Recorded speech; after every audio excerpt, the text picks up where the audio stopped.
Welcome to today's webinar, where we will discuss the USPS price changes for January 2021, featuring guest speaker Steve Phelps. But before we begin, let's discuss a little bit about Anchor Software. We were founded in 1998. We provide software solutions for data quality, postal compliance, mail processing, and document design. We are actively engaged in shaping our industry through participation and leadership in MTAC, Idea Alliance, AMI, Postcom, and numerous PPCs. Let's learn a little bit about our guest speaker, Steve Phelps. Steve has been with the USPS for 35 years in various roles and has been serving as the manager of pricing since February of 2016. In his role, he is responsible for the pricing of all market-dominant products and services, including first-class mail, marketing mail, periodicals, package services, extra services, and market dominant international. In his previous role, he served as the manager, regulatory reporting, and cost analyst, which is responsible for the Postal Service's revenue, volume, and cost reporting for management and regulatory reporting. Steve holds an MBA from Loyola University and a bachelor's degree in finance from the University of Baltimore. Thank you for joining me for today's overview of the January 2021 price change. This price change includes both our market dominant letters and flats prices as well as our international competitive prices. The domestic competitive prices have not yet been approved by our governor, so they have not yet been announced. This price change will go into effect on January 24th, 2021. Just in advance, a few things that we consider when we develop these prices. We looked at volume trends, changes in mailer behavior, and feedback from the industry. We looked at the best use of our limited CPI cap authority. We looked at our work share discounts and other PRC requirements, balanced the needs of the Postal Service with the needs of the industry. As you'll see as I go through, the majority of changes are closely aligned with changes in the Consumer Price Index.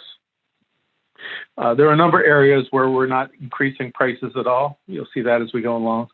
There's a very small number of structural changes, and I'll point those out as we go along. And overall, the price change, one of the overarching objectives is to grow, retain revenue and volume. So today's agenda, I'm going to talk about each of the market dominant classes: first class, marketing mail, periodicals, package services, special services. I then talk about promotions as they apply to market dominant products, and then an overview of international competitive.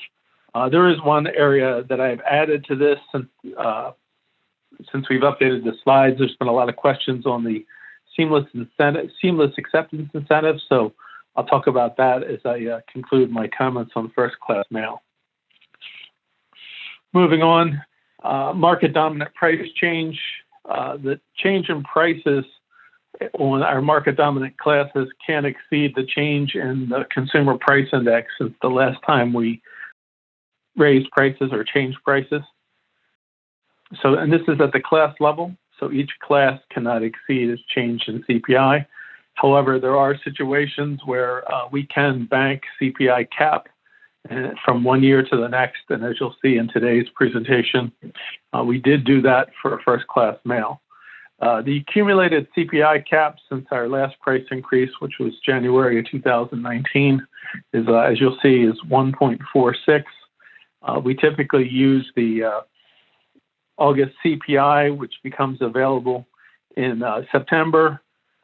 And we usually file our prices just prior to the September CPI, which is typically mid-October, and we did that this time as well. Just this comparison to previous years, as I mentioned, the CPI is 1.46. Last year it was 1.90, and the year prior to that it was 2.4. So we're seeing declining CPI availability as the years go on. First class I'm going to talk about is first class mail.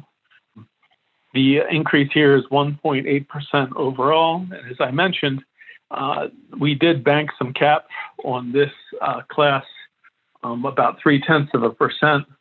Last year, the 2020 January, which we filed in 2019, we included a price change for an international component.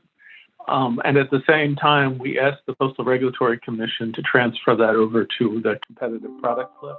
They did transfer that, so we were able to not use that CPI cap, put it in the bank, and that's why we have a little bit more CPI here at 1.8. A few of the headlines in first class: the single piece stamp price is unchanged at 55 cents. Meter prices are increasing from 50 to 51 cents, or a 2% increase. The increase in pre-sort letters is 2.1%, and then extra ounce for letters is increasing from 15 to 20 cents. Last year, we increased, 2 years ago, when we increased the single piece price of a stamp from 50 to 55 cents, we had to lower some prices. Two of those were the extra ounce for letters and flats. We lowered from 20 to 15 cents. Last year, we increased the flats price extra ounce from 15 to 20, and we followed suit this year with increasing letters. So you can see the price increases here on the slide. Moving on, you can see the stamp price remains at 55. The 2 ounce letter, which is typically used for greeting cards or wedding invitations, goes from 70 to 75 cents, and that's reflected from the extra ounce letter increasing from 15 to 20. There's the meter price increase, the single piece additional ounces, which I talked about for flats earlier, remains at 20 cents. And then the single piece flats price remains at $1. Cards increased from 35 to 36 cents. And share mail letters and cards, the prices were both decreased. Letters decreased to the price of the metered 1 ounce metered letters, and the cards to the single piece card price. And just for reference, share mail is a customized direct mail product that works like a word of mouth marketing tool. Mailers and customers can communicate, relay messages to each other through a postcard or letter sent from a USPS commercial mailer. We lower the prices to try to generate some enthusiasm and some interest in the share mail product. If you're interested, I would suggest you talk to one of our Postal Service sales representatives. Moving on to the first class commercial prices. The top we have the letters, the bottom the flats. The letter increases, as I mentioned, pre-sort prices went up.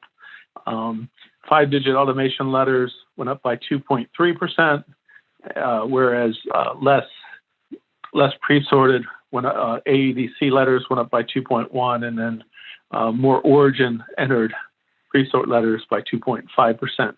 Just for reference, pre-sort first class mail represents about 65% of the total mail in first class. So this is by far the biggest category. One other thing of note, this is the first above CPI increase in pre-sort letters in the last 4 years. Flats at the bottom, higher than average increases. We're trying to manage the cost coverage of flats. First class flats has a cost coverage of 108%, meaning that the revenues cover its cost by 108%. This has been declining, so we gave it a higher than average increase to try to boost the cost coverage or maintain a higher cost coverage. Some other things of note, the full service IMB incentive for first class remains at 0.3 cents. And we're introducing this year for the first time a seamless acceptance incentive at 0.1 cents, which is customers have to register for this in advance, and it's paid to the EDOC submitter of the mail. I'm going to talk about a little bit more detail about this in the next slide. So, seamless incentive, we got a lot. This is probably the area that I've received the most questions on in this price change. So we took the opportunity to create an additional slide on this. Also, 2 weeks ago, there was an industry alert, as well as we've created some frequently asked questions, and we placed those out on Postal Explorer so that as customers have more questions, they have additional resources to go to. But the seamless incentive is an incentive for mailing submitted under the Seamless Acceptance Program. Eligibility criteria, The seamless accept, you must be in the seamless acceptance program. This does not include seamless parallel. Within Postal One, there's 3 categories: none, seamless parallel, or seamless acceptance. You must be in the seamless acceptance category. All the mail pieces must be full service IMB mail pieces. It's only applicable to cards, letters, and flats, not to parcel shaped pieces. And it's eligible for first-class mail, marketing mail, periodicals, and bound printed matter. The discounts or the incentive is applied to the EDOC submitters CRID. Basically, it's the account entering the mail. And it's proposed as an incentive to encourage seamless adoption of seamless acceptance. It is not a work-sharing discount as pre-sort mail and other work-sharing categories. It improves the efficiency of the Postal Service acceptance process. We're trying to incent this. We get a lot of feedback from the industry, so we're offering this incentive carrier out, which is primarily catalogs and flats. The reason for these increases are that these 3 categories are underwater, or in the case of carrier route, is right at cost coverage. So we've been directed by the PRC to increase prices there. And then, as I mentioned earlier, letters at 0.8%. This has been a category that's received higher than average increases in the past. So a more moderate increase this time. And letters represent about 60% of the whole marketing mail category. And then you can see the other increases here. A little bit more on the parcel increase. Although the parcels are only are not covering their cost, we're starting to see a lot of fulfillment parcels move into this category. So we gave it a higher than average increase to try to move some of those parcels or align these prices more in with our parcel shipping products. Moving on, I'll talk a little bit about the commercial letters. You can see here, I think overall, higher increases in more origin entered, less pre-sorted letters. You can see that at the top. Many of these categories received no price change, and then your saturation categories, whether it's origin, NDC, or SCF, no increase. A couple things of note here is we did give a higher than average increase to high density. We're not seeing the value and the benefits of high density to the Postal Service that we once did. So as the value has declined, we're not maintaining the discount we once provide. So we're not giving this category as much incentive. And this applies to both letters and flats, as you'll see on the next slide. One other thing, category that's garnered a lot of questions in the past has been the gap in drop ship letters, both NDC and SCF. And this was due to the Postal Service passing more on in discounts than we received in costs avoided. The Postal Regulatory Commission asked us to close that gap. It started at, we were passing forward 225% more than our cost avoided. We've gotten that down to right at 100%, 95 actually for NDC and 100% for SCF.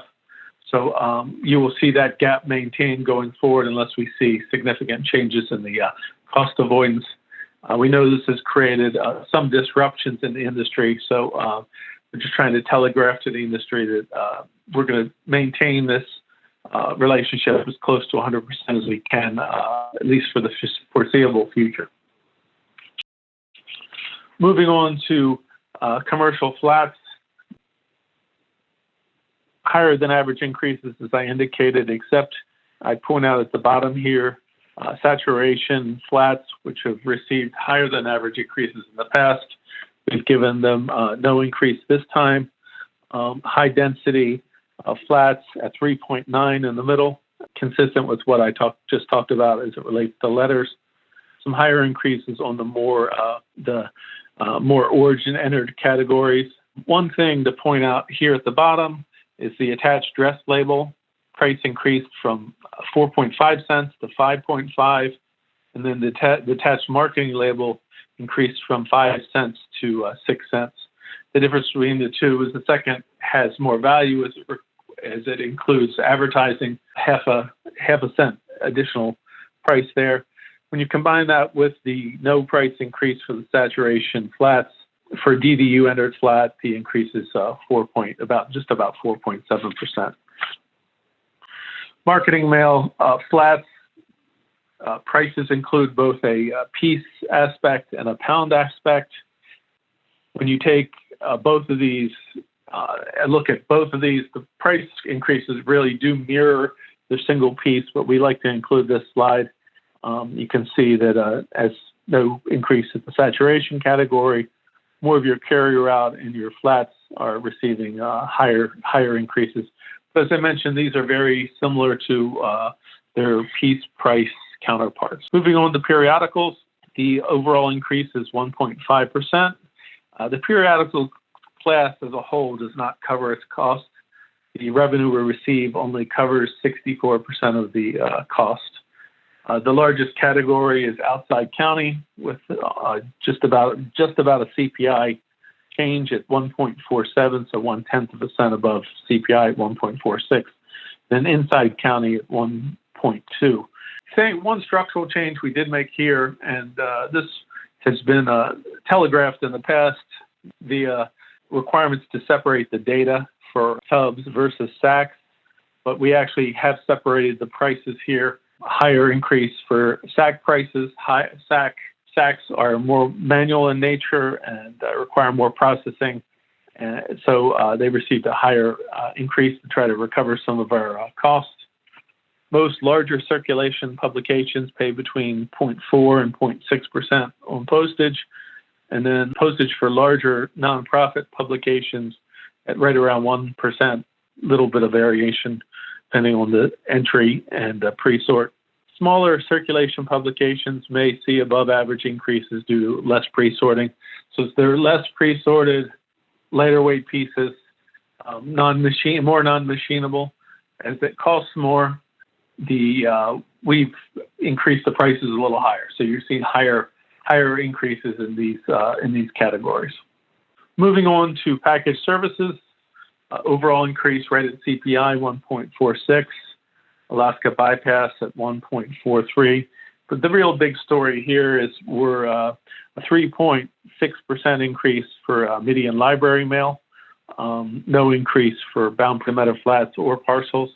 The cost coverage for median library is at 72%, and we're trying to boost the cost coverage. We're also seeing some of the some volume growth in this category, so we're also trying to manage the cost coverage and trying to align these prices more closely with our competitive prices.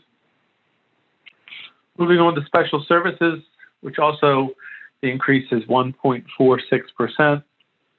Special services category includes almost 60 different services, some from hundreds of millions of dollars like certified mail and PO boxes, others just a few $100,000. So a lot of different services. We've included a few here. As I mentioned, PO boxes and certified mail, both at the top here. Certified mail is priced in nickel increments, so this was raised a nickel, and the increase is 1.4%. And PO boxes, which is the other large category, right around 0.9%. You can see the other increases here.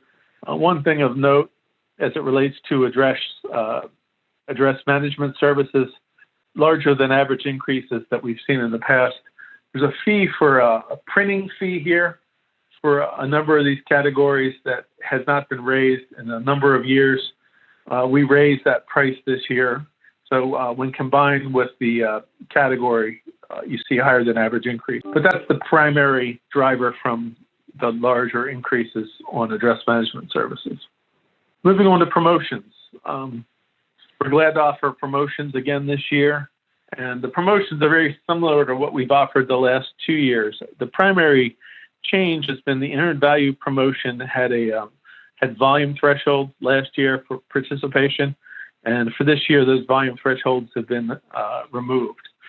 The periods of registration begin is in December, actually, for the tactile, sensory, and interactive engagement, which is used for marketing mail, and the promotion begins early next year, followed by the emerging advanced technology, which the registration begins early next year, and the promotion follows shortly thereafter. Then the earned value promotion, the personalized and pre-printed color trans promo promotion, the mobile shopping promotion, which tends to run during the holiday season, and then informed delivery. Again, all these promotions have been offered this year and the prior year, with the only exception, the only change being the earned value promotion will no longer have a mailer-specific threshold. Moving on to the international competitive price change. These are the three largest categories: priority mail, international at 5.1, first class package services international at 4.8, and then priority mail express international at 3.6. These increases are driven by the Postal Service, the United States Postal Service self-declaring rates, which is given a little upward pressure on our price increases.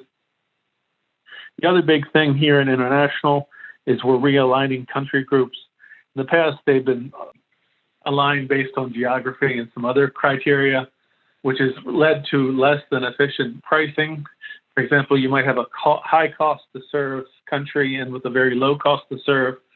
So the high cost to serve, the pricing might just barely or not even cover cost. The low price to serve, we might be charging significantly above cost and not being as competitive as we can be. So the country groups are realigned based on volume, geography, and cost for priority mail, express international, priority mail international, FCPIS, and then international priority airlift and international surface airlift.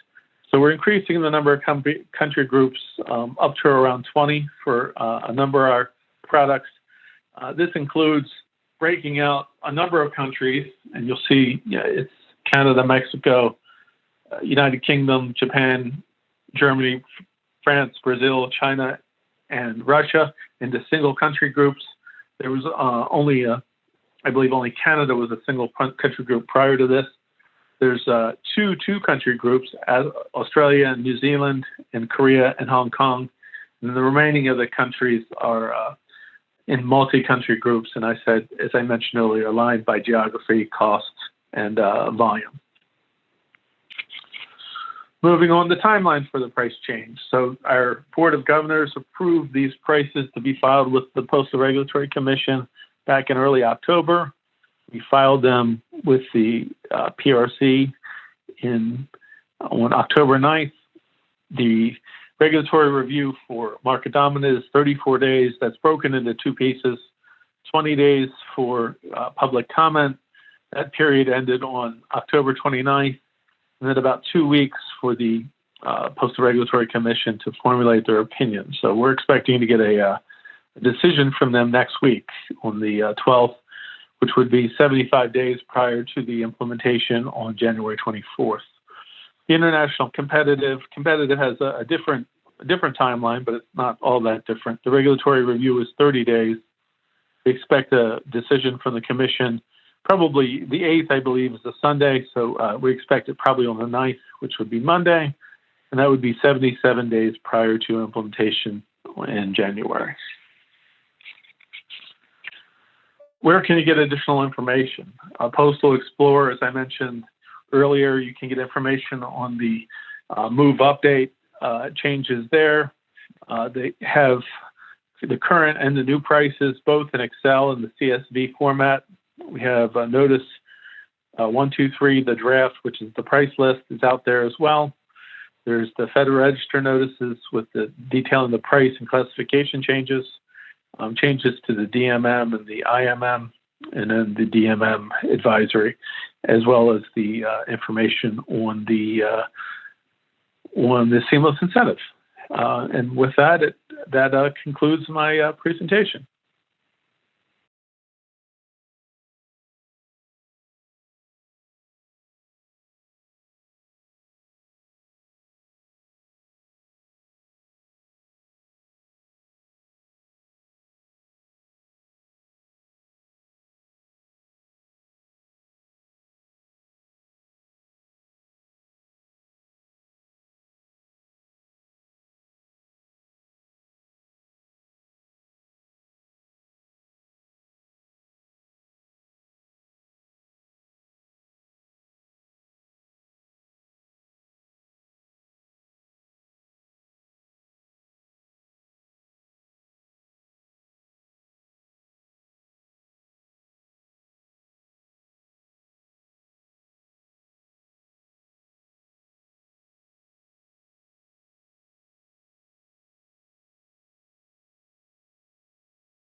And with that, that concludes my presentation. Awesome. Thank you so much, Steve. Good. I hope it works out. I'm sure it will. Yeah, I think despite the little problems, I'm sure we can paste it together. The wonders Well, of if you need video anything, editing. I'm sorry. No, I said the wonders of video editing. Yeah. I was just going to say, if you need anything, if the editing doesn't work and you need anything from me, just let me know. I'd be happy to redo a part or anything you need, or if any questions come up, please feel free to send them my way. Awesome. Thank you so much, Steve. Thank you both. Have a wonderful day. All right. You too. Bye. Bye.